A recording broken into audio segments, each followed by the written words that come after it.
पर बचपन से ही हजार सवाल और मन में हर चीज जानने की उत्सुकता रहती है, जिस वजह से वो अपने भाई की शादी में चल रही रस्मों के बीच भी मम्मी से सवाल पूछने लगती है।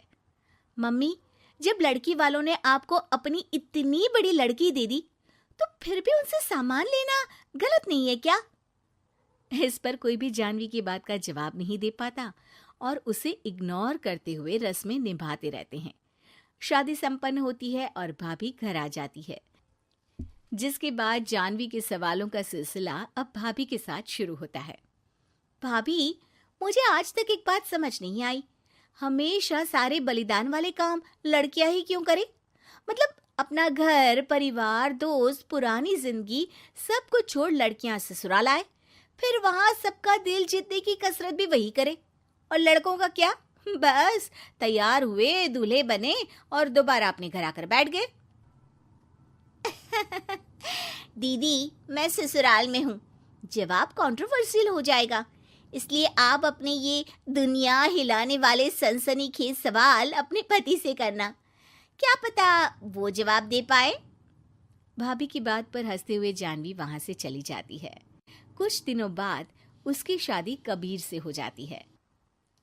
अब ससुराल में कुछ दिन तो जानवी किसी से कोई सवाल पूछे बिना रह लेती है, पर फिर एक शाम दरवाजे पर खड़ी सास को बुजुर्ग भिखारी पर चिल्लाते हुए देख लेती है। अरे मुझे पता है तुम सबके पास खूब पैसा होता है, पर फिर भी हम जैसे शरीफ लोगों को परेशान करना होता है, और फिर जब कोई पैसे ना दे तो तुम उसका खून भी कर देते हो। क्रिमिनल होते हो तुम सबके सब। अब जाते हो यहाँ से या पुलिस को बुलाऊं? ये सब देख अब जानवी खुद को रोक नहीं पाती। मम्मी, वो आपसे भीख नहीं, खाने की मदद मांग रहे हैं और आप उन पर इस तरह से चिल्ला नहीं सकती। आखिर ये भी तो एक इंसान है, और वो भी आप और मुझसे उम्र में बहुत बड़े। बाकी किसी चीज का नहीं तो कम से कम उनकी उम्र का ही ख्याल कर लीजिए। बहू का ऐसा रूप देख सास को तो जैसे शौक ही लग जाता है। जानवी भिखारी को खाना देकर वहां से भेज देती है, लेकिन इसके बाद से ही सास का उसके प्रति रवैया बदल जाता है। मुझे तो लगा था बहुत शांत बहू लेकर आई हूं, पर ये तो पूरी ज्वालामुखी निकली। अरे इतने दिनों से ये रंग क्या एक भिखारी के सामने अपनी सास की इज्जत उतारने के लिए छुपा कर रखे थे? और कौन से रंग बदलना सिखाकर भेजा है तेरे माँ बाप ने तुझे? मम्मी जी, रंग का तो पता नहीं, लेकिन मेरे मम्मी पापा ने मुझे हर ढंग में गलत के खिलाफ खड़े होना जरूर सिखाकर भेजा है। बहू का जवाब सुन सास गुस्से में वहां से चली जाती है, जिस पर पीछे खड़ा सब कुछ सुन रहा कबीर जानवी के पास आता है।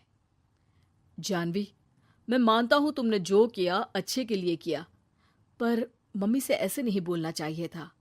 अब उन्हें मनाने की जिम्मेदारी तुम्हारी ही है। पर मैं कैसे? मुझे तो कुछ भी पता नहीं है। तो उसके लिए मैं हूं ना। कुछ दिनों में ही सकट का त्योहार आ रहा है, तुम बस बायने पर मम्मी को देने के लिए एक सुंदर साड़ी ले आना, तुम्हारा काम बन जाएगा।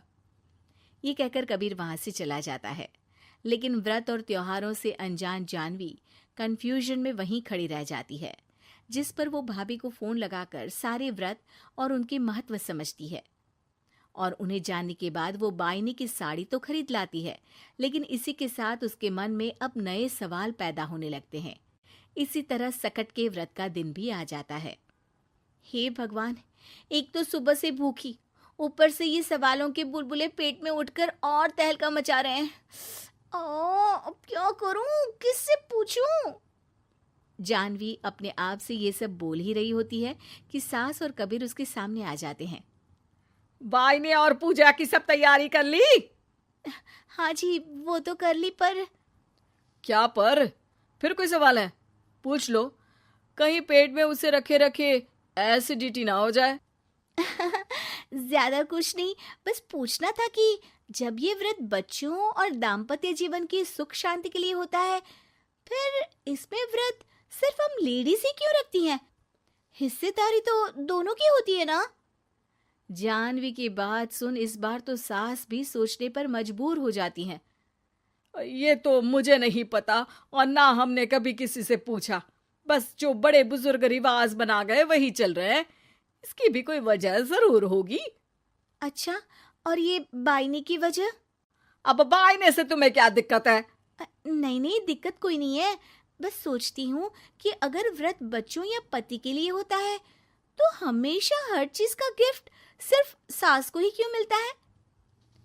अरे पति के नाम पर व्रत है तो उन्हें, और बच्चों के नाम पर जो व्रत है उनमें बच्चों को क्यों गिफ्ट नहीं दी जाती? जानवी का सवाल सुन इस बार सास भड़कने के बजाय शांति से उसका जवाब देती है। वैसे ये सवाल एक बार मैंने भी अपनी सासू माँ से किया था, तो जवाब मिला कि सास की वजह से ही पति मिला है, इसलिए एक थैंक यू और इज्जत की तरह उन्हें ये बायना दिया जाता है। और बच्चों वाला तो मुझे भी नहीं पता। बाकी इस बात की भी कंफर्मेशन नहीं है कि सासू माँ ने ये सिर्फ मेरे सवालों को शांत करने के लिए बोला था या ये सच भी है। सास के जवाब और जानवी के सवाल से अब वो दोनों ही कंफ्यूजन में हैं कि आखिर सच और वजह क्या है।